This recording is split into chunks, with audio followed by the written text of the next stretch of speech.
കാസർഗോഡ് കേന്ദ്ര സർവകലാശാലയുടെ പുതിയ ആസ്ഥാന മന്ദിരം ആരുടെ പേരിലാണ് നാമകരണം ചെയ്തിട്ടുള്ളത്?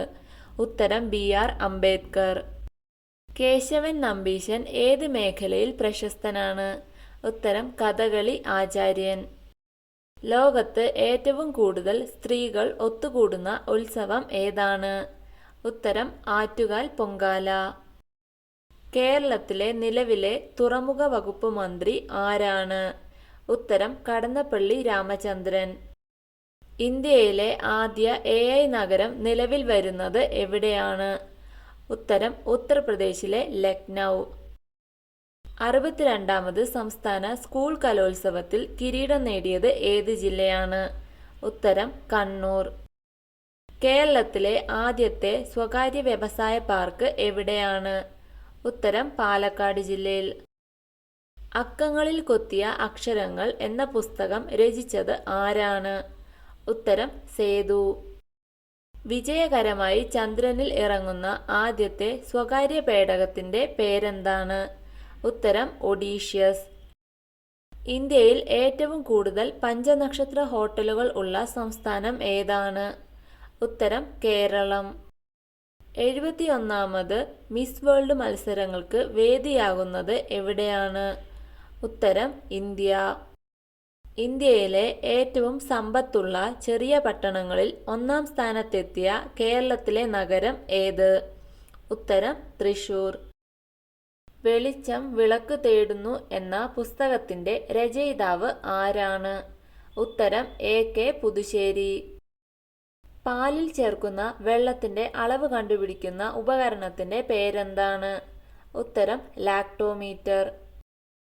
സ്കൂൾ പാഠപുസ്തകങ്ങളിൽ ഭരണഘടനയുടെ ആമുഖം ഉൾപ്പെടുത്തുന്ന ആദ്യ സംസ്ഥാനം ഏതാണ്?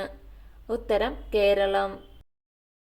ലോകത്തിലെ ഏറ്റവും പഴക്കം ചെന്ന വനം കണ്ടെത്തിയത് എവിടെയാണ്? ഉത്തരം ന്യൂയോർക്കിൽ. ഞെരളത്ത് രാമപൊതുവാൾ ഏത് മേഖലയിൽ പ്രശസ്തനായിരുന്നു? ഉത്തരം സോപാന സംഗീതം. കൊട്ടാരക്കര ഭദ്ര ഏത് മേഖലയിൽ പ്രശസ്തയായിരുന്നു? ഉത്തരം കഥകളി ആചാര്യ. ലോക ചിന്താ ദിനം എന്നാണ്?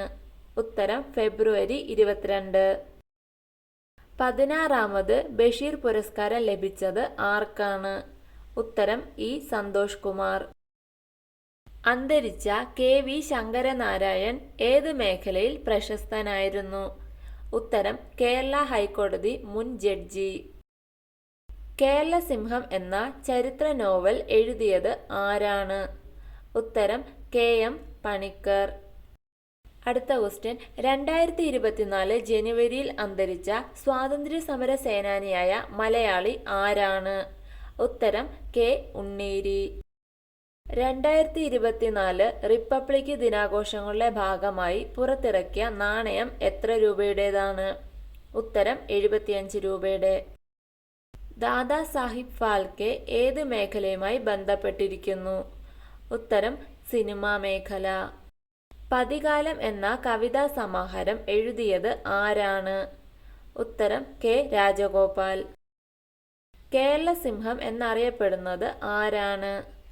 ഉത്തരം പഴശ്ശിരാജയാണ് കേരള സിംഹമെന്ന് അറിയപ്പെടുന്നത്. സംസ്ഥാനത്തെ പുതിയ ചീഫ് ഇൻഫർമേഷൻ കമ്മീഷണറായി ചുമതലയേറ്റത് ആരാണ്? ഉത്തരം വി. ഹരിനായർ. ദേശീയ വനിതാ ദിനമായി ആചരിക്കുന്ന ഫെബ്രുവരി 13 ആരുടെ ജന്മദിനമാണ്? ഉത്തരം സരോജിനി നായിഡുവിന്റെ ജന്മദിനം. കേരളത്തിലെ ആദ്യ മന്ത്രിസഭയിലെ ആദ്യത്തെ വിദ്യാഭ്യാസ മന്ത്രി ആരായിരുന്നു? ഉത്തരം ജോസഫ് മുണ്ടശ്ശേരി. ശബ്ദിക്കുന്ന കലപ്പ ആരുടെ രചനയാണ്? ഉത്തരം പൊൻകുന്നം വർക്കിയുടെ രചനയാണ് ശബ്ദിക്കുന്ന കലപ്പ.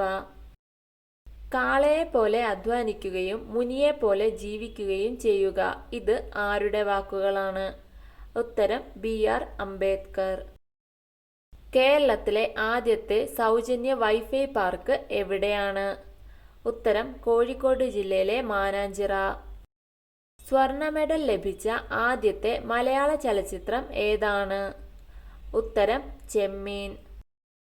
കേരളത്തിൽ ഏറ്റവും കൂടുതൽ പച്ചത്തുരുത്തുള്ള ജില്ല ഏതാണ്? ഉത്തരം കാസർഗോഡ് ജില്ല. കേരള വ്യാസൻ എന്നറിയപ്പെടുന്നത് ആരാണ്? ഉത്തരം കൊടുങ്ങല്ലൂർ കുഞ്ഞിക്കുട്ടൻ തമ്പുരാനാണ് കേരള വ്യാസൻ എന്ന് അറിയപ്പെടുന്നത്. നിലവിലെ ഇന്ത്യയുടെ രാഷ്ട്രപതി ആരാണ്? ഉത്തരം ദ്രൗപദി മുർമു. ഇന്ത്യയിലെ ആദ്യ സമ്പൂർണ്ണ ഡിജിറ്റൽ സാക്ഷരതാ മണ്ഡലമായത് ഏതാണ്? ഉത്തരം തളിപ്പറമ്പ്.